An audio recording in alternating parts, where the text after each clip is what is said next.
जो पानी पूरी बेचकर अपनी माँ का और अपना जीवन चलाती थी। राधिका और उसकी माँ एक छोटे से गांव में रहती थीं और उनके पास कुछ अधिक नहीं था। राधिका की माँ का नाम सुमित्रा था और वह बहुत ही मेहनती और संघर्षपूर्ण महिला थी।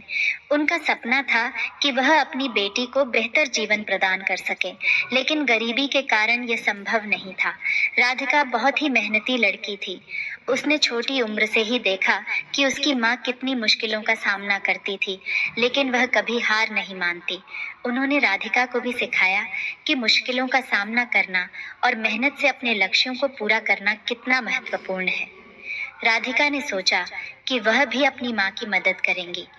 उसने अपना खुद का बिजनेस शुरू करने का सोचा। उसने एक छोटे से थैले में पानी पूरी बेचने का काम शुरू किया।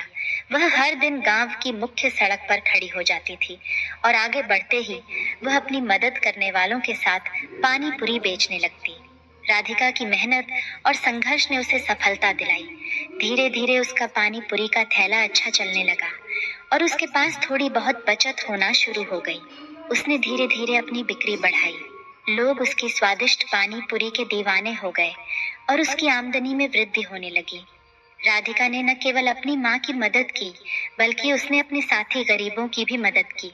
उसने गरीब बच्चों के लिए शिक्षा की सुविधा प्रदान करने का प्रयास किया और उन्हें समाज में उच्चतम मानवाधिकारों का अधिकार दिलाने का प्रयास किया। राधिका की मेहनत, संघर्ष और समर्पण ने उसे उन ऊंचाइयों तक पहुंचाया जिसके बारे में उसने कभी सोचा भी नहीं था। उसने दिखाया कि संघर्ष की राहों में भी सफलता मिल सकती है, बस मेहनत और समर्पण की आवश्यकता होती है। इस कहानी से हमें यह सीख मिलती है कि गरीबी के बावजूद भी मेहनत, समर्पण और साहस से हम अपने लक्ष्यों को पूरा कर सकते हैं।